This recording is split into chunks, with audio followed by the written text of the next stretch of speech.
Social মিডিয়ার একটি সাধারণ ট্রল বা রসিকতা যে রাতারাতি একটি বড় সামাজিক ও রাজনৈতিক আন্দোলনের রূপ নিতে পারে তার বড় উদাহরণ হয়ে উঠেছে এশিয়ার বৃহৎ জনবহুল দেশ ভারত।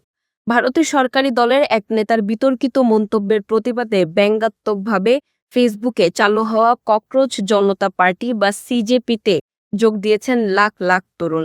সাধারণ মানুষের ক্ষোভকে পুঁজি করে তৈরি হওয়া এই ব্যঙ্গাত্মক ভার্চুয়াল দলটির বর্তমান সদস্য সংখ্যা প্রায় অর্ধ কোটি। জনসাধারণের মৌলিক অধিকারের চেয়ে যখন রাজনীতিকদের অদ্ভুত মন্তব্য সোশ্যাল মিডিয়ায় ভাইরাল হয় তখন প্রতিবাদের ভাষাটাও বদলে যায়। ভারতে ঠিক এমনটাই ঘটেছে ককরোচ জনতা পার্টি বা সিজেপির হাত ধরে। দেশটির উত্তরপ্রদেশের এক বিজেপি নেতার মন্তব্যকে কেন্দ্র করে এই অভিনব প্রতিবাদের ঝড় ওঠে। সেখানে এক ধর্ষণের ঘটনার পর ওই নেতা দাবি করেছিলেন নারীদের উচিত মশামাছির মতো ঘরে লুকিয়ে থাকা, বাইরে বের হওয়া নয়। এই মন্তব্যের প্রতিবাদে দিল্লির তরুণ শমসের কাউল ফেসবুকে একটি ব্যঙ্গাত্মক পেজ খোলেন যার নাম দেন ককরোচ জনতা পার্টি।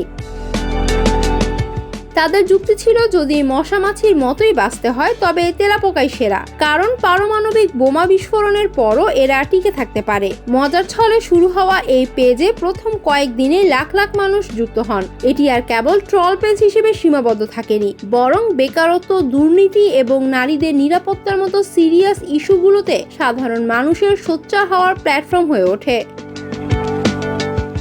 দলের একটি প্রতীকী ঘোষণাপত্র তৈরি করা হয় যেখানে বলা হয়, আমরা কোনো আদর্শে বিশ্বাসী নই, আমরা শুধু বেঁচে থাকতে চাই। বর্তমানে ভারতের মূলধারার রাজনৈতিক দলগুলোর চেয়েও এই ভার্চুয়াল দলের সোশ্যাল মিডিয়া এঙ্গেজমেন্ট অনেক বেশি। তরুণরা বলছেন, মূলধারার রাজনীতি যখন সাধারণ মানুষের দুর্দশাকে রসিকতা হিসেবে নেয় তখন রাজনীতিকদের এই ব্যঙ্গাত্মক উপায়ে জবাব দেয়াই শ্রেয়। বিশ্লেষকদের মতে সিজেপি কোনো নিবন্ধিত রাজনৈতিক দল না হলেও এটি ভারতের বর্তমান রাজনৈতিক ব্যবস্থার বিরুদ্ধে সাধারণ জনগণের জমানো ক্ষোভেরই এক ডিজিটাল বহিঃপ্রকাশ।